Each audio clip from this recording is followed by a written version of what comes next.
नमस्कार मु doctor Manorama Mahanti IMD Bhubaneswar पूरा ओडिशा राज्य वेदर ब्रीफिंग करछि जे देखिबा गत 24 घंटार रेनफॉल रेकॉर्ड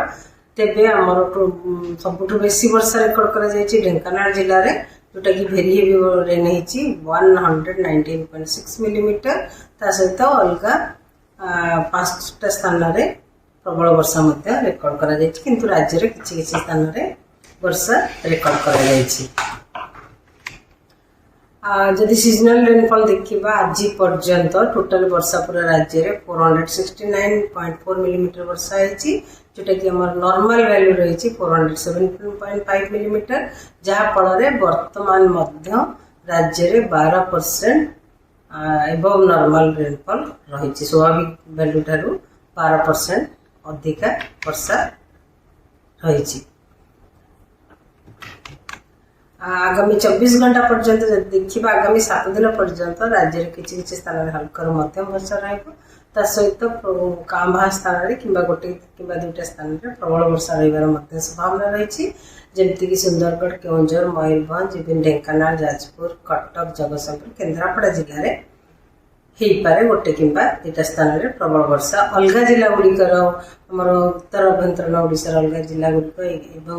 उपकूलवर्ती अंचल अलग जिला गुड़िक वर्षा सहित गोटे कि दुईटा स्थान में बिजुली घड़घड़ी झटका पवन 30 ରୁ 40 किलोमीटर पर आवर रहिबार संभावना रही। काली कि 21 तारीख में राज्य में किसी स्थान हल्का मध्यम वर्षा रहा सहित प्रबल वर्षा गोटे कि दुईटा स्थान रही संभावना रही जमीक मयूरभंज केउंझर और सुंदरगढ़ जिले में सहित उपकूलवर्ती अंचल जिला गुड़िक गोटे कि दुईटा स्थान में वर्षा सहित बिजुली घड़घड़ी झटका पवन बेग रही 40 ରୁ 50 किलोमीटर पर आवर। 22 तारीख में राज्य में किसी स्थान हल्का मध्यम वर्षा रही संभावना रही सहित सुंदरगढ़ केउंझर मयूरभंज बालेश्वर भद्रक जिले में गोटे कि दुईटा स्थान में प्रबल वर्षा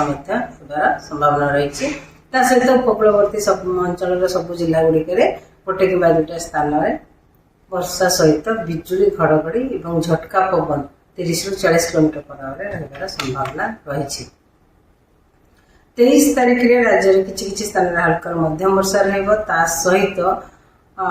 वर्षा सहित बिजुली घड़घड़ी और झटका पवन 30 ରୁ 40 किलोमीटर पर आवर रहिबार संभावना रही सुंदरगढ़ केउंझर मयूरभंज बालेश्वर भद्रक जाजपुर कटक केन्द्रापड़ा और जगतसिंहपुर जिले में